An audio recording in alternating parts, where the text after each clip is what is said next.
Class 8th, exercise 13.2, question number 2. In a television game show, the prize money of rupees 1 lakh is to be divided equally amongst the winner. Complete the following table and find whether the prize money given to an individual winner is directly or inversely proportional to the number of winners. किसी function में किसी TV के जो game में 1 lakh distribute करना है, अगर number of winners कितने हैं 1, तो कितना मिलेगा उसको 1 लाख। 2 है तो कितने मिलेंगे 50,000। अब आप ये देखिए यहाँ पे इंक्रीज हो, 1 से 2 पे आए, ये इंक्रीमेंट हो रहा है, इंक्रीज हो रहा है। और 1 लाख से 50,000 पे आए तो ये क्या हो रहा है डिक्रीज, यानी एक चीज इंक्रीज हो रही है और दूसरी चीज डिक्रीज हो रही है। It means it is inverse proportion. अब इनको हम सॉल्व करेंगे। इनवर्स प्रपोर्शन का फॉर्मूला क्या होता है, x1 into y1 equal to x2 into y2। अब यहाँ पर जो टेबल बनी है इसमें हमने ये लिख दिया x1, x2, x3, x4, x5, x6, x7। नीचे क्या है y1, y2, y3, y4, y5, y6 and y7। आपको y7 तक सभी नंबर्स फाइंड आउट करने हैं कि अगर विनर्स 1 है तो 1 लाख, 2 है तो 50,000, 4 है तो कितना होगा 5, 8, 10, 20।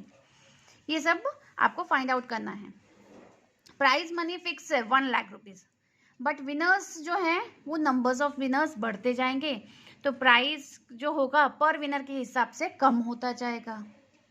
सॉल्व करते हैं। Number of winners and price for the winners, x1 into y1, x2 into y2। ये x1 था, ये x2, ये y1, y2। सबसे पहले हम इन्हीं को सॉल्व करके देख लेते हैं। 1 इंटू 1 लाख, 2 इंटू 50,000, दोनों के कितना आ गया 1 लाख, 1 लाख आ गया। ये चीज़ें वैल्यू तो हमें ऑलरेडी पता थी। अब हम फाइंड आउट करते हैं x3। x3 कितना है 4। फॉर्मूला सेम है, x1 इंटू y1, x2 की जगह क्या हो गया x3 हो गया, x3 इंटू y3। x3 की वैल्यू आपको पता है कितनी है 4 है। अब इसमें हमने वैल्यू रख देंगे 1 into 1 lakh, 4 into y3। y3 की वैल्यू हमने निकाली 1 लाख अपॉन 4। इसको सॉल्व किया, कितना आया y3 की वैल्यू कितनी आई 25,000। अगर नंबर ऑफ विनर्स कितने हैं 4 हैं तो उनको कितना प्राइज मनी मिलेगा पर पर्सन के हिसाब से 25,000। नेक्स्ट है x4 है आपका 5, यानी 5 विनर्स की बात करनी है अब आपको। तो वो same formula x1 into y1, x4, y4। x1 y1 आपको पता है, x4 की वैल्यू 5 है, y4 आपको फाइंड आउट करना है। 1 लाख को हमने किससे डिवाइड किया 5 से डिवाइड किया, ये वाला 5 इधर शिफ्ट हो गया, 5 से हमने डिवाइड किया तो y4 की वैल्यू कितनी आई 20,000। मीन्स y4 की वैल्यू कितनी आई 20,000 रुपीज़। जब नंबर ऑफ विनर्स 5 हैं तो प्राइज मनी कितनी हो गई 20,000 पर पर्सन के हिसाब से।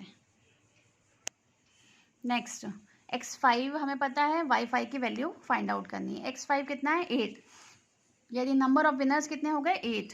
अब आपको फाइंड करना है नंबर ऑफ विनर्स 8 है तो उनको प्राइज मनी कितना मिलेगा 1 लाख डिवाइडेड बाय 8।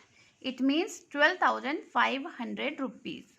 मीन्स अगर नंबर ऑफ विनर्स 8 हो गए तो पर पर्सन के हिसाब से उनको कितनी मिली 12,500। नेक्स्ट है y6। y6 हमें कितना दे रखा है 10, यानी नंबर ऑफ विनर्स 10 है तो प्राइस मनी कितनी हो जाएगी। फॉर्मूला सेम यूज हो रहा है, सिर्फ यहाँ पे x1, x2, x3, x4, x5, x6 से चेंज होते जा रहे हैं। x6 की वैल्यू करी तो y6 की वैल्यू हमारी कितनी आई 10,000 रुपीज़। 10,000 मीन्स अगर नंबर ऑफ विनर्स 10 हैं तो पर पर्सन के हिसाब से प्राइज मनी कितनी हो गई 10,000। तो y6 की वैल्यू कितनी आई 10,000। अब नेक्स्ट है x7। x7 में कितना था 12, वही फॉर्मूला यूज़ किया हमने। x7 की वैल्यू कितनी है 20 है। तो जब हमने इसको सॉल्व किया 1 लाख को, अब 20 विनर्स थे तो 20 विनर्स से हमने डिवाइड किया तो कितना आया 5,000 रुपीज़। यानी जब 20 विनर्स हैं तो पर पर्सन के हिसाब से क्या हुआ, प्राइज मनी 5000 हो गई। मीन्स जैसे जैसे नंबर ऑफ विनर्स बढ़े वैसे ही प्राइज मनी कम होती गई। इसका मतलब ये जो टेबल है ये क्या शो कर रही है, इनवर्स प्रपोर्शन या डायरेक्ट प्रपोर्शन? डेफिनेट सी बात है, ये प्रपोर्शन शो कर रही है इनवर्स। एक डायरेक्ट है, सॉरी, एक इंक्रीज हो रही है और दूसरी डिक्रीज हो रही है। Thank you.